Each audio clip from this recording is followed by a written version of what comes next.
Good morning, class. Our lesson for today is about the properties of multiplication.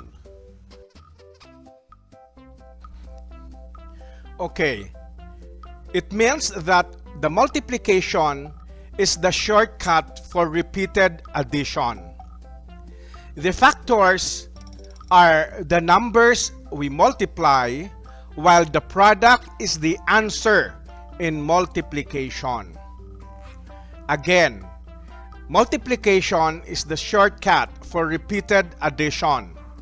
The factors are the numbers we multiply, while the product is the answer in the multiplication.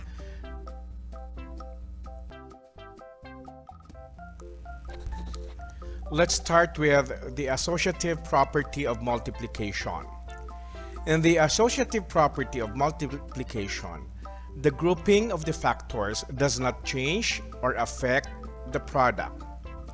In the example, A, B, and C are represented by numbers. Example, the quantity 6 times 5 times 3, or even when we regroup 6 times the quantity 5 times 3, their product is still the same. Let's start to perform the operation in the left side. 6 times 5 is equals to 30. When we multiply it to 3, or 30 times 3 is equals to 90. In the right side, we multiply first 5 times 3 is equals to 15. So when we multiply 6 times 15 is equals to 90. Again, even when we regroup the two, the factors does not change or affect the product.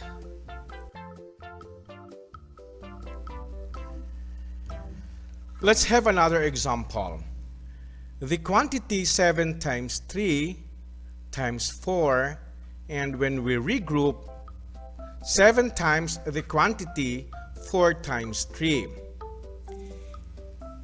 To perform in the left side, we first multiply 7 times 3. 7 times 3 is equals to 21 times 4, or 21 times 4 is equals to 84. And on the right side, we first multiply 4 times 3 is equals to 12. So 7 times 12 is equals to 84. Again, the associative property of multiplication, even when we regroup, the factors doesn't change or affect the product.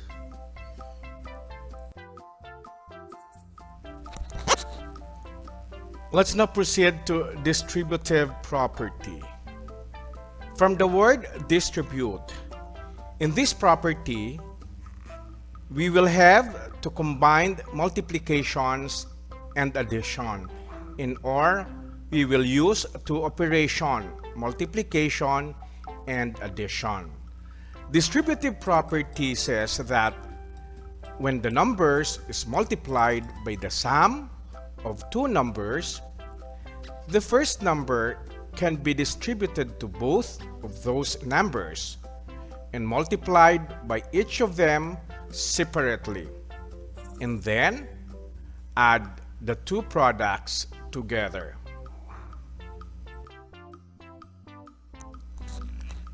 Let's have an example of distributive property. In this example, 4 times the quantity 7 plus 3. We will now distribute 4 times 7 plus 4 times 3. Okay. 7 plus 3 is equals to 10. And 4 times 10 is equals to 40. And on the right side, we will multiply 4 times 7 is equals to 28 plus 4 times 3 is equals to 12. 4 times 10 equals 40, and on the other group, 28 plus 12 is equals to 40.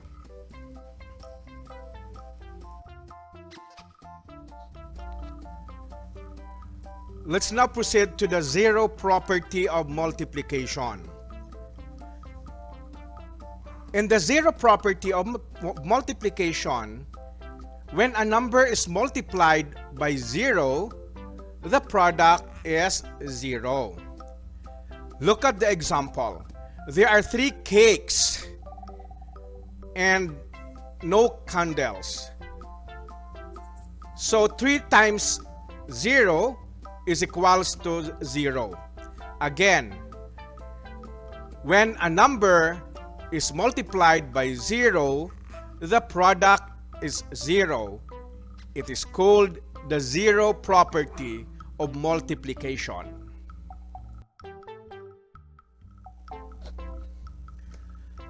Let us have some examples of zero property.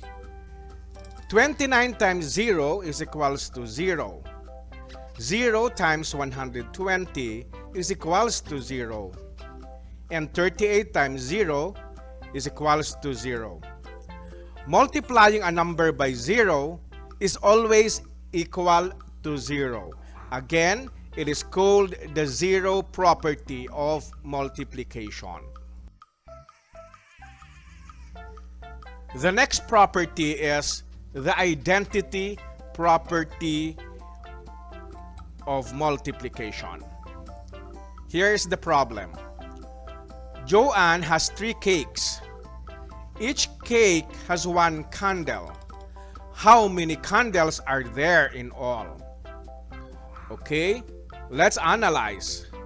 The number of cake, 3, and the number of candles in each cake is 1. Therefore, 3 times 1 is equals to 3. When a number is multiplied by 1, the product is the same number. Again, when a number is multiplied by 1, the product is the same number. Another example of identity property of multiplication. 10 times 1 is equals to 10. 1 times 120 is equals to 120. And 38 times 1 is equals to 38. Multiplying a number by 1 will give a product that is the same number. That is the identity property of multiplication.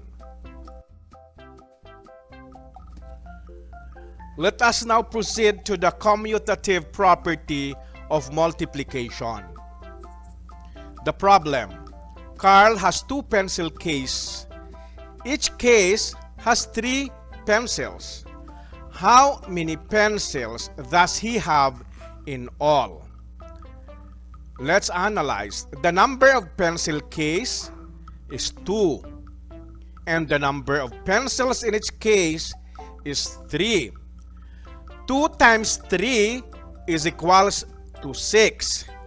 Therefore, Carl has 6 pencils. In the next problem, Rose has 3 pencil cases. Each case has 2 pencils. How many pencils does she have in all?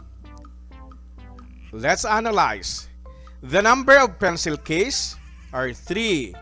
The number of pencils in each case are 2. 3 times 2 are equals to 6.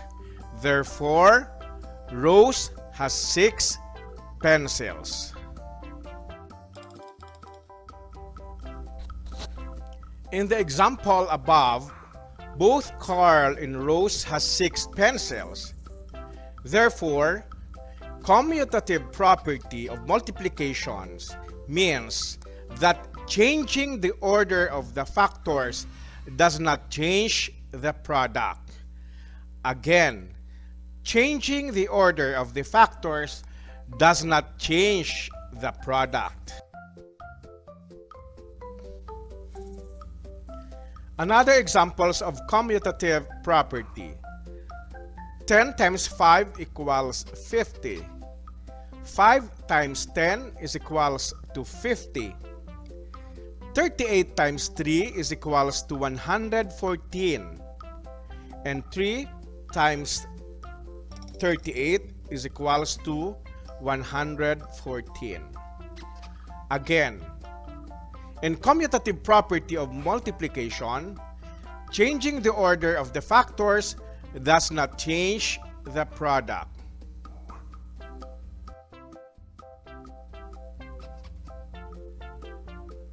Thank you very much for listening and God bless you. See you again.